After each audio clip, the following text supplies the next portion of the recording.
Nehru trophy വള്ളംകളിയിൽ വിജയി കാരിച്ചാൽ ചുണ്ടൻ തന്നെ എന്ന അപ്പീൽ ജൂറി കമ്മിറ്റി വിയപുരം ചുണ്ടൻ തുഴഞ്ഞ വില്ലേജ് ബോട്ട് ക്ലബിന്റെ പരാതി തള്ളി. 0.005 മൈക്രോ സെക്കൻഡിന്റെ വ്യത്യാസത്തിലാണ് കാരിച്ചാൽ വിയപുരം ചുണ്ടനെ പരാജയപ്പെടുത്തിയത്. കൂടുതൽ വിവരങ്ങളുമായി നിഷ ദിലീപ് ചേർന്നുണ്ട്. നിഷ, ഒരുപക്ഷെ വിവാദങ്ങൾക്കും പ്രത്യാരോപണങ്ങൾക്കൊക്കെ ഇപ്പോൾ ഒരു തീരുമാനമായിരിക്കുന്നു. കൃത്യമായി ഒരു വിജയിയെ പ്രഖ്യാപിച്ചിരിക്കുന്നു. അത് നേരത്തെ പ്രഖ്യാപിച്ച കാരിച്ചാൽ തന്നെയാണ് വിജയി എന്ന അപ്പീൽ കമ്മിറ്റിയും പറയുകയാണ്. എന്താണ് മറ്റു വിവരങ്ങൾ? വിഷ്ണു, നെഹ്റു ട്രോഫി വള്ളംകളിയുടെ വിവാദങ്ങൾ ഇവിടെ അവസാനിക്കുന്നില്ല. കാരണം ഈ നെഹ്റു ട്രോഫി വള്ളംകളിയുടെ ഫലം കോടതി കയറുമെന്ന് ഏതാണ്ട് ഉറപ്പായിരിക്കുകയാണ്. ഇതിൽ ആരോപണമായും മുന്നോട്ട് വന്നത് രണ്ടാം സ്ഥാനക്കാരായ വിയപുരം വില്ലേജ് ബോട്ട് ക്ലബ്ബ് തുഴഞ്ഞ വിയപുരം ചുണ്ടനാണ്. ഈ വില്ലേജ് ബോട്ട് ക്ലബിന്റെ ഭാരവാഹികളാണ് അല്പസമയം മുമ്പ് മാധ്യമങ്ങളോട് സംസാരിച്ചത്. കാരണം അവർ പറയുന്നത് ഈ ജൂറി കമ്മിറ്റിയുടെ ആ ഒരു അന്തിമ തീരുമാനത്തിൽ അവർ തൃപ്തരല്ല.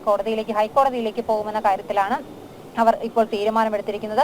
ഈ മൈക്രോ സെക്കൻഡ് വ്യത്യാസം, അതായത് കഴിഞ്ഞ തവണ ഒക്കെ മത്സരങ്ങളിലുണ്ടായിരുന്ന മൈക്രോ സെക്കൻഡിന്റെ വ്യത്യാസം മാറി മൈക്രോ മില്ലി സെക്കൻഡിന്റെ വ്യത്യാസത്തിലേക്ക് വന്നപ്പോഴാണ് രണ്ടാം സ്ഥാനക്കാരായി വില്ലേജ് ബോട്ട് ക്ലബ്ബും ഒപ്പം തന്നെ മൂന്നാം സ്ഥാനത്തെത്തി Nadubhagam boat club, Kumarakom boat club തുടങ്ങിയ നടുഭാഗം ചുണ്ടനും പരാതിയുമായി മുന്നോട്ട് വന്നത്. എന്നാൽ ഈ അപ്പീൽ ജൂറി കമ്മിറ്റി ഇപ്പോൾ തീരുമാനിച്ചിരിക്കുക, ആ ഒരു അന്തിമ ഫല നിർണയത്തിലേക്ക് എത്തിയിരിക്കുന്നത് കാരിച്ചാൽ ചുണ്ടൻ തന്നെയാണ് വിജയിയായി പ്രഖ്യാപിച്ചിട്ടുണ്ട്.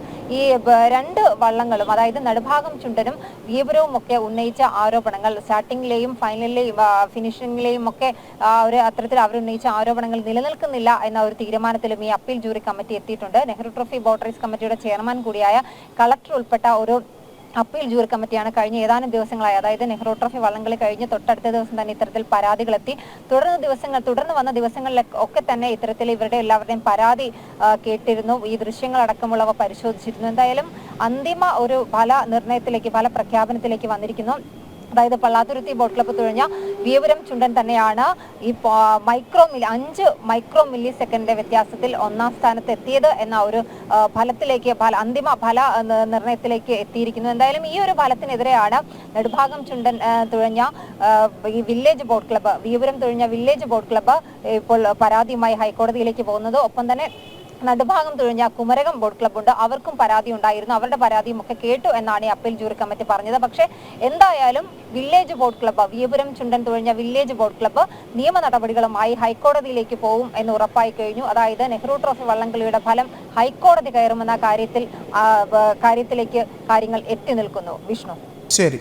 നിഷ ദിലീപാണ് വിവരങ്ങൾ നൽകിയത്.